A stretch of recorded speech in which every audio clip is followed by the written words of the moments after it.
Hello दोस्तों, मेरा नाम ईशेंदु है and welcome to Simply Crack. दोस्तों, आज के लेक्चर में हम लोग एग्रीकल्चरल रेवोल्यूशंस के बारे में पढ़ेंगे। दोस्तों, आपको पता है जो हमारा भारत देश कृषि प्रधान देश है। कहने का मतलब एक बहुत बड़ी आबादी कृषि पर जीवन यापन के लिए निर्भर है।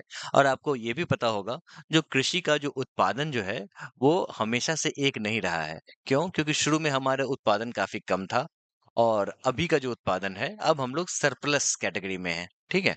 तो ये कैसे हुआ? तो क्योंकि समय-समय पे इन्वेंशंस हुए, डिस्कवरीज हुए, न्यू टेक्नोलॉजीज का इस्तेमाल हुआ और इसके कारण एक क्रांति हुई। ठीक है दोस्तों? एक तरीके का रिवॉल्यूशन हुआ जिसके कारण हमारे प्रोडक्शन रेट्स में सिग्निफिकेंट इंप्रूवमेंट देखने को मिला। ठीक है? और हमारा एग्रीकल्चर आज के डेट में कंप्लीटली ट्रांसफॉर्म हो गया है।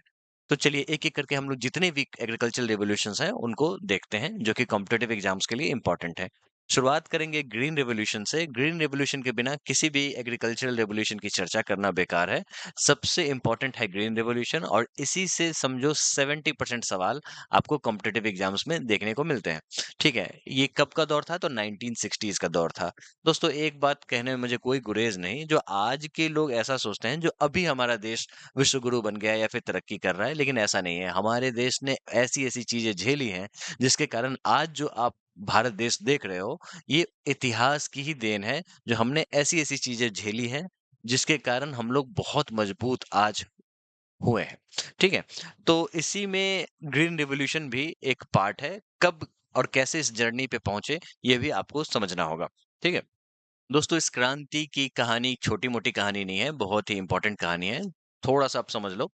ऐसा है, जो बात करेंगे पहले प्री इंडिपेंडेंस की है। ठीक है? ये आप समझो उस समय का दौर था जब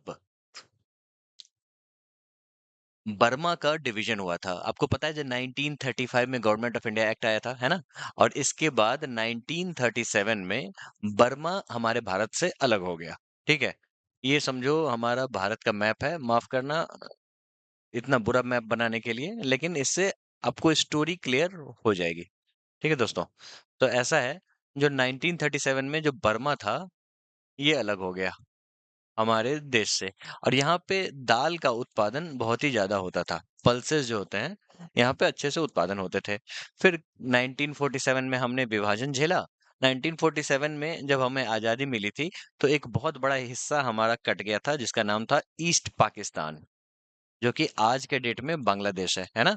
1971 में ये बांग्लादेश बन गया था, है ना? तो यहाँ पे चावल का उत्पादन अच्छे से होता था। और उसके बाद ये जो पाकिस्तान वाला जो एरिया था, यहाँ पे वेल ड्रेनेज सिस्टम हुआ करता था। मतलब कहने का मतलब यहाँ पे इस तरीके से खेती हुआ करती थी और ड्रेनेज सिस्टम इतना बेहतरीन था, जो यहाँ पे व्हीट प्रोडक्शन अच्छे से होता था। अब ये दोनों हिस्से तो कट गए, है ना? बर्मा कट गया, आपको बांग्लादेश कट गया और पाकिस्तान कट गया। इसके कारण से हमारे इंडिया में एक तरीके का एग्रीकल्चरल क्या कहोगे? मतलब एक तरीके का फूड शॉर्टेज देखने को मिला। ठीक है? और इसके लिए हमें आज़ादी तक वेट नहीं करना पड़ा। बात है 1943 की, जब वर्ल्ड वॉर चल रहे थे, तो आपको ब्रिटेन के जो प्राइम मिनिस्टर थे विंस्टन चर्चिल, उन्होंने क्या किया, अपने यहाँ से आपको एग्रीकल्चर को लेके चले गए यहाँ पे जो वर्ल्ड वॉर चल रहे थे ना, ट्रूप्स को खाना खिलाने के लिए यहाँ से जितना भी सीरियल्स हुआ करते थे, ग्रेन्स हुआ करते थे, वो लेके चले गए वो। एक तरीके का ड्रेन था ये, ठीक है? और इसके कारण 1943 में बहुत बड़ा फैमिन आया हमारे देश में। ठीक है दोस्तों? फिर अब इस फेमिन के बाद आप समझो 1959 में तब हमारे प्रधानमंत्री हुआ करते थे जवाहरलाल नेहरू। उस समय में यूएस के एग्रीकल्चर एक्सपर्ट्स आए और उन्होंने कहा जो प्राइम मिनिस्टर को जो ऐसा है, जो आप एग्रीकल्चर को एग्रीकल्चर को पीएमएफ बनाओ। कहने का मतलब प्राइम मूविंग फोर्स बनाओ। मतलब आप अपनी इकोनॉमी को एग्रीकल्चर बेस्ड बनाओ, एग्रीकल्चर पे ज़्यादा ध्यान दो। आपको पता होगा जब फर्स्ट 5 ईयर प्लान आया था, जवाहरलाल नेहरू के समय में, जब हमारे प्राइम मिनिस्टर जवाहरलाल नेहरू हुआ करते थे, प्लानिंग कमीशन जब था अस्तित्व में, तो आपको पता है इंडस्ट्रीज़ पे जोर देना शुरू हुआ था। उसी समय में बड़े-बड़े रिफाइनरीज़ लगाए गए थे, है ना? और उसी समय में एम्स, आईआईटीज़ वगैरह भी खुले थे। तो बेसिकली इंडस्ट्रीज़ वगैरह पे ज़्यादा ध्यान दिया जा रहा था, एग्रीकल्चर पे ध्यान नहीं दिया जा रहा था। चाइना जो था, वो एग्रीकल्चर पे ध्यान दे रहा था, ठीक है? और हमारा जो देश था, वो बेसिकली इंडस्ट्रीज़ पे ध्यान दे रहा था। तो फिर अमेरिका से जो कंसल्टेंट्स आए थे, उन्होंने बताया जो आप एक काम करो, आप एग्रीकल्चर पे जाओ, नहीं तो आने वाला समय बहुत ही बेकार होने वाला है। अराउंड 1960s में एक भीषण तबाही आपको देखने को मिलेगी, जो कि हुआ नहीं। क्यों नहीं हुआ, वो अभी हम थोड़ा-सा समझते हैं।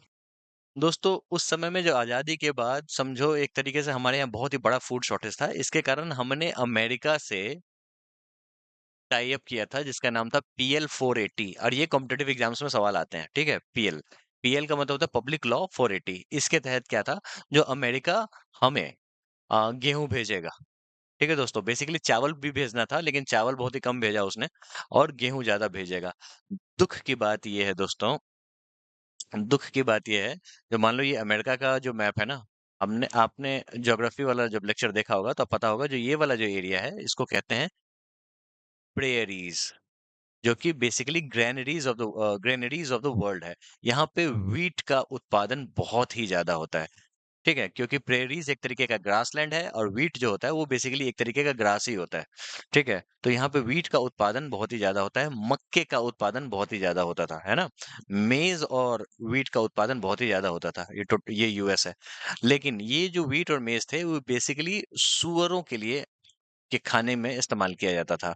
अब यही चीज़ें हमें भेजी जाती थी और इसके कारण जर्नलिस्ट लोग लिखा करते थे, जो जो सूअरों का खाना है, जो सूअर लोगों का खाना है, वो हिंदुस्तानियों को खिलाया जा रहा है। ठीक है दोस्तों? तो इस तरीके से कहना शुरू हुआ गया मतलब इस तरीके से न्यूज़ बनना शुरू हुआ। तो फिर हमने डिसाइड किया, जो हम लोग फूड के मामले में आत्मनिर्भर बनेंगे, ठीक है? तो आज आप आत्मनिर्भर भारत देख रहे हो लेकिन सच पूछो तो फूड के मामले में आत्मनिर्भर होने की नींव 1960s में ही डाल दी गई थी। और उस समय में लाल बहादुर शास्त्री प्राइम मिनिस्टर हुआ करते थे। उन्होंने तो एक नारा भी दिया था, जो आप लोग जहाँ हो वहीं पे खेती करना शुरू कर दो, पहली चीज़ ये। और दूसरी चीज़ ये, जो आप एक दिन खाना स्किप कर दो। 1 हफ्ते में 1 दिन खाना स्किप कर दो, ये उन्होंने कहा था, लाल बहादुर शास्त्री ने कहा था। फिर एक चीज़ समझो, जो एक सी. सुब्रमण्यम हुआ करते थे, एक व्यक्ति, जो कि उस समय में फूड एंड एग्रीकल्चर मिनिस्टर हुआ करते थे। उनका बहुत ही बड़ा योगदान है, जो कि हम लोग यहाँ पे देखेंगे। ये व्यक्ति हैं सी सुब्रमण्यम, ठीक है? उस समय में फूड एंड एग्रीकल्चर मिनिस्टर हुआ करते थे। इनको भारत रत्न भी मिला था। 1988 में शायद मिला था, आई एम नॉट श्योर। और इसी समय में सुभा लक्ष्मी, एमएस सुभा लक्ष्मी को भी मिला था, है ना? और इनको political father of green revolution कहा जाता था। ठीक है दोस्तों? क्योंकि इनका ही निर्णय जो था वो बहुत ही स्ट्रॉन्ग निर्णय था, जो बाद में इंदिरा गांधी ने बैकअप किया था इसको, ठीक है? इंदिरा गांधी का कार्यकाल आता है और इंदिरा गांधी ने बैकअप किया है और उसके बाद एग्रीकल्चर रेवोल्यूशन यानी कि ग्रीन रेवोल्यूशन की शुरुआत हुई। सी सुब्रमण्यम ने 2 फ़ॉर्मूला दिया था, 2 पॉइंट्स फ़ॉर्मूला इसको कहते हैं। 2 पॉइंट्स फ़ॉर्मूला क्या था? ये बेसिकली जो ऐसा था, जो आप एक तो सबसे पहले इंसेंटिव दो in form of subsidy farmers को, और दूसरा हाई यील्ड वैरायटी लगाओ, high yield variety of crop लगाओ। अब जैसे समझो पहले गेहूँ के जो पेड़ या पौधे हुआ करते थे, उनका लेंथ ये था। अब उन लोगों ने शॉर्टर लेंथ को सेलेक्ट करना शुरू कर दिया, ठीक है? इससे क्या होता था, जो भी हवाएँ चलती थीं, तो ये पेड़ गिर जाता था। अब शॉर्टर लेंथ होने के कारण नहीं गिरता है और इसकी जड़ें ज़्यादा मजबूत हुआ करती थीं। इसके कारण फसल जो है, वो टिका रहता था, फसल का नुकसान कम होता था। इसके अलावा हाई यील्ड वैरायटी का भी इस्तेमाल होना शुरू किया गया। फिर खेती के मामले में जो भी धनवान स्टेट्स थे, जैसे पंजाब, वेस्टर्न वेस्टर्न यूपी, इन सभी को सेलेक्ट किया गया, जो आप लोग टारगेट करके हाई यील्ड वैरायटी लगाओगे और कोई भी नुकसान नफा नुकसान होगा वो गवर्नमेंट देखेगी, ठीक है? इस तरीके से बैकअप तैयार किया गया और इसका नतीजा क्या हुआ, जो हम लोग फूड सिक्योरिटी में मतलब फूड फूड प्रोडक्शन में सरप्लस में चले गए और हमने वो मुकाम हासिल कर लिया, जब फ़ेमीन वगैरह नहीं आ रहा है और हम लोग अभी भी आत्मनिर्भर हैं। अब इनमें कुछ-कुछ की रोल है, वो समझो। ये व्यक्ति हैं नॉर्मन अर्नेस्ट बोरलॉग। ये अमेरिकन एग्रोनॉमिस्ट थे। इन्होंने ग्रीन रिवॉल्यूशन पूरे विश्व में फैलाया था, ठीक है? तो ये बहुत ही इम्पोर्टेंट आदमी हैं और इंडिया में father of green revolution of India MS Swaminathan को कहा जाता है। इनका हाल ही में निधन हो गया है, इसीलिए कॉम्पिटिटिव एग्जाम्स के लिए बहुत ही इंपॉर्टेंट है। इस पे सवाल बहुत ही ज़्यादा आपको देखने को मिलेंगे, ठीक है? तो ये आपको पता ही होना चाहिए। फिर political father of green revolution उस समय में चिदम्बरम सुब्रमण्यम है। इनको भी आप मत भूलना, इनको भारत रत्न भी मिला हुआ है और कॉम्पिटिटिव एग्जाम्स में एक सवाल आ जाएँगे, 2 ऑप्शन दे देंगे आपको, ऑप्शन नंबर 1, ऑप्शन नंबर 2, आप कन्फ्यूज़ हो जाओगे। है ना? तो ये आपको पता होना चाहिए। फिर इन व्यक्ति को भी मत भूलना, ये हैं दिलबाग सिंह अटवाल। इनको फादर ऑफ व्हीट रिवॉल्यूशन कहा जाता था। ये समझो इनके एसोसिएट हुआ करते थे। मतलब बॉरलॉग के एसोसिएट हुआ करते थे दिलबाग सिंह अटवाल। इन्हें फादर ऑफ व्हीट रिवॉल्यूशन कहा जाता था। तो ओवरऑल क्या है कहानी आप समझो, ग्रीन रिवॉल्यूशन 1960s में आया, दौर क्या था हमने आपको बहुत ही अच्छे से एक्सप्लेन कर दिया, इससे ज़्यादा क्या ही करना। उसके बाद फादर ऑफ ग्रीन रिवॉल्यूशन जो सबसे ज़्यादा सवाल आते हैं वो एमएस स्वामीनाथन हैं। की अचीवमेंट्स की बात कर लें तो हाई यील्ड वैरायटी सीड्स का इस्तेमाल किया गया, significant increase in production of food grains को देखने को मिला, व्हीट एंड राइस दोनों में। और ये थर्ड 5 ईयर प्लान जो है 1965 में इंदिरा गांधी के समय में देखने को मिला था। तो यही सितारे जो हैं इन्होंने ग्रीन रेवोल्यूशन को अंजाम दिया था। आगे बढ़ते हैं। अब बात करते हैं व्हाइट रिवॉल्यूशन की, जो कि 1970s की बात है। और इस ऑपरेशन को नाम दिया गया था ऑपरेशन फ्लड, जिसमें से वर्गीज कुरियन एक बहुत ही उभरता हुआ चेहरा था जिन्होंने इसको ये सफल बनाया था। White revolution is related to production of milk. ये भी कॉम्पिटेटिव एग्जाम्स में सवाल आते थे। और हमने ये जो व्हाइट रिवॉल्यूशन कब किया गया था तो 1970s में। टारगेट क्या था, जो हम लोग सेल्फ रिलायंट यानी आत्मनिर्भर हो जाएं मिल्क प्रोडक्शन में। यस, आप सही समझ रहे हो, पहले हम लोग आत्मनिर्भर नहीं हुआ करते थे, हमें इंपोर्ट पे भी निर्भर रहना पड़ता था। जी, दूध के प्रोडक्शन की बात हो रही है, बिल्कुल। तो फिर हम लोगों ने आज आज स्थिति ये हो गई है, जो हम लोग India is the world largest producer of milk. ठीक है दोस्तों? तो ये स्थिति आज की है।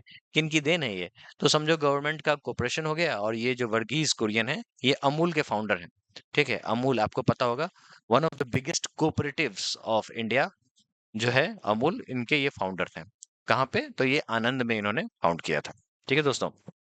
वैसे आपको बता दें, अमूल जो है वो डायरेक्टली इस तरीके से फाउंड नहीं हो गया था, जो चलो भाई आज अमूल बनाते हैं। इससे पहले एक कंपनी हुआ करती थी, शायद केरा समथिंग नाम था उसका। उसको टेक ओवर करके अमूल का नाम दे दिया गया था। अब ये जो पहले जो एक तरीके की कोऑपरेटिव सोसाइटी हुआ करती थी, उनको एक कंपनी थी पॉल्सन मिल्क कंपनी थी, वो एक्सप्लॉइट करती थी। कहने का मतलब मोनोपोली था इनका। मोनोपोली ये था, जो दूध ये ले लेते थे, पाउडर बनाते थे, और आ, पैसा उतना देते नहीं थे। तो इस मोनोपोली को डॉक्टर वर्गीज़ कुरियन ने तोड़ा। व्हाइट रिवॉल्यूशन लेके आए, ऑपरेशन फ्लड लेके आए, मिल्क प्रोडक्शन को एक नई दिशा दी गई। फिर आते हैं ब्लू ब्लू रिवॉल्यूशन के लिए। सवाल आता है, जो ब्लू रिवॉल्यूशन किस चीज़ से रिलेटेड है? तो बेसिकली ये फिश फार्मिंग से रिलेटेड है। और इसमें जो की रोल निभाया गया था, वो कब निभाया गया था? तो 7th 5 ईयर प्लान में गवर्नमेंट ऑफ इंडिया ने एफएफडीए फिश फार्मर्स डेवलपमेंट एजेंसी बनाया, और इसकी मदद से ब्लू रेवोल्यूशन 1985 से 1990 के बीच में, जो कि 7th 5 ईयर प्लान का समय है, वहां पे लाया गया। दो नाम बहुत ही सामने आते हैं, एक है हीरा लाल चौधरी, और दूसरा है डॉक्टर अरुण कृष्णन। सवाल इनसे आने के चांसेस कम हैं, क्योंकि दो व्यक्ति हैं इन्वॉल्व। इसीलिए apart from that blue revolution से तो सवाल आते ही हैं। ठीक है। और अचीवमेंट क्या था? तो rapid increase in the production of fish and marine products. Nellore जो डिस्ट्रिक्ट है आंध्र प्रदेश का, उसे अब श्रिम्प कैपिटल ऑफ इंडिया बुलाते हैं। सिमिलरली सिल्वर रेवोल्यूशन 1969 से 1978 के दौरान देखने को मिला। और सिल्वर रेवोल्यूशन है वो बेसिकली एग से रिलेटेड है, इससे सवाल आते हैं। एग प्रोडक्शन से रिलेटेड है, इससे कॉम्पिटिटिव एग्जाम्स में बहुत सवाल आते हैं, आपको पता होना चाहिए। और किनके द्वारा ये स्टार्ट किया गया? तो इंदिरा गांधी के द्वारा ये सिल्वर रेवोल्यूशन स्टार्ट किया गया। तो बेसिकली कोई साइंटिस्ट का नाम नहीं है, बेसिक लीडर का ही नाम है इंदिरा गांधी, उन्हीं के नाम पे ये अचीवमेंट जाता है। ठीक है। जो हम और कारण क्या था? तो आपको पता था, जो धीरे-धीरे हम लोग ग्रीन रेवोल्यूशन में अपने आप को surplus food serial surplus food surplus तो बना रहे थे, लेकिन एक तरीके से प्रोटीन प्रोटीन इंटेक को बढ़ाना था, क्योंकि हमारे यहाँ सच पूछो हंगर इंडेक्स में हम लोग बहुत ही पीछे। अभी हंगर इंडेक्स था, उस समय में जो भी हो, उस समय में तो मॉल न्यूट्रिशन इतना बुरा हालत था, जो एक तरीके से प्रोटीन इंटेक को बढ़ाना था। इसके लिए सिल्वर रिवॉल्यूशन लाया गया। ठीक है दोस्तों। पिंक रेवोल्यूशन की बात कर लेते हैं। तो इसके फादर कौन है? तो दुर्गेश पटेल हैं। ठीक है दोस्तों। और किस चीज के लिए था? तो पोल्ट्री मीट प्रोसेसिंग, मेनली यही है, मीट प्रोसेसिंग। उसके अलावा अनियन प्रोडक्शन और ड्रग्स एंड प्रॉन्स के लिए भी पिंक रेवोल्यूशन टर्म यूज किया जाता है। कॉम्पिटेटिव एग्जाम्स में आएंगे तो आपको प्रायोरिटी मीट प्रोसेसिंग पे ही देना है। फिर रेड रेवोल्यूशन भी एक टर्म है, जो समझो टोमेटो और मीट प्रोडक्शन से रिलेटेड है। विशाल तिवारी को फादर ऑफ रेड रेवोल्यूशन कहा जाता है। फिर गोल्डन रेवोल्यूशन 1991-2003 में फादर ऑफ गोल्डन रेवोल्यूशन थे निरपक्ष तुतेज, और ये बेसिकली हनी प्रोडक्शन और हॉर्टिकल्चर से रिलेटेड है। कॉम्पिटिटिव एग्जाम्स में आएंगे, और ये बेसिकली गोल्डन कलर का हनी जो होता है ना, इससे आप रिलेट करके सही ऑप्शंस पे पहुंच सकते हो। फिर गोल्डन फाइबर रेवोल्यूशन की बात करें तो जूट को गोल्डन फाइबर कहा जाता है, और ये एक तरीके से जूट प्रोडक्शन को बढ़ाने के लिए ऐसा किया जा रहा था। देखो दोस्तों, ऐसा है, जो जूट बैग जितना ज्यादा प्रोडक्शन होगा उतना कम प्लास्टिक वेस्ट होगा। तो जूट इस तरीके से गोल्डन फाइबर है, जो आप समझो एनवायरमेंटल फ्रेंडली चीज है, क्योंकि इसका इस्तेमाल बैग्स वगैरह बनाने में ज्यादा किया जाता है। ठीक है। और ऐसा है, it is second most widely used fibre after cotton. ठीक है। चलिए फिर येलो रेवोल्यूशन की बात कर लेते हैं। इसको आप गोल्डन रेवोल्यूशन से मत कंफ्यूज होना। येलो रेवोल्यूशन जो है ये ऑयल सीड प्रोडक्शन के लिए है, specially mustard and sunflower oil. ठीक है। और इसमें एक व्यक्ति का नाम आ रहा है सैम पित्रोडा। ठीक है, ये बड़ा ही इंपॉर्टेंट है। हाल ही में इन्होंने रिजाइन दिया है कांग्रेस से, क्योंकि उन्होंने एक एक दो अजीब सा बयान दे दिया था, इसी के कारण। वैसे आपको बता दें, जो भारत में टेलीफोन जो आया, जो राजीव गांधी की एक तरीके की देन कही जाती है, उसमें सैम पिट्रोडा का भी बहुत बड़ा योगदान रहा है। ठीक है। चलिए फिर ब्लैक रेवोल्यूशन की बात कर लेते हैं। एज द नेम सजेस्ट, ये क्रूड ऑयल प्रोडक्शन के लिए है, और अभी हाल ही में creation of biodiesel by blending ethanol with gasoline, इस क्रांति को भी ब्लैक रेवोल्यूशन के अंदर ही काउंट किया जा रहा है। ठीक है दोस्तों। फिर प्रोटीन रेवोल्यूशन, ये नरेंद्र मोदी जी के द्वारा टर्म दिया गया था 2014 में, और इनका ये कहना था जो हम लोग एग्रीकल्चरल प्रोडक्टिविटी में टेक्नोलॉजी का इस्तेमाल करें, और इसके कारण प्रोटीन जो है, लोगों में प्रोटीन इंटेक को बढ़ाया जाए थ्रू प्रोडक्शन। ठीक है। और ये एक तरीके से सेकंड ग्रीन रेवोल्यूशन साबित होगा। ब्राउन रेवोल्यूशन की बात करते हैं तो लेदर एंड कॉफी दोनों के लिए ये टर्म यूज होता है। ग्रे रेवोल्यूशन इंपॉर्टेंट है, इससे सवाल बहुत ही ज्यादा आते हैं। This is related to fertiliser. ठीक है दोस्तों। राउंड रेवोल्यूशन क्या है, तो आलू के उत्पादन से रिलेटेड टर्म है। और एवरग्रीन रेवोल्यूशन क्या है, जो एवरग्रीन रेवोल्यूशन इस तरीके से इन सब चीजों पर बढ़ावा देता है, जो आप टेक्नोलॉजी और डेवलपमेंट का इस्तेमाल इकोलॉजिकल प्रिंसिपल्स के हिसाब से करो, है ना। तो यही सारी चीजें हैं जो आपको पता होनी चाहिए। यहाँ पे एक टेबल दिया गया है जो कि आपको हैंडआउट में मिल जाएगा। आप आसानी से चीजों को रिवाइज कर पाओगे। सबसे इंपॉर्टेंट था ग्रीन रेवोल्यूशन, जो कि हमने आपको अच्छे से बता दिया। ठीक है। अब मिलते हैं नेक्स्ट लेक्चर में।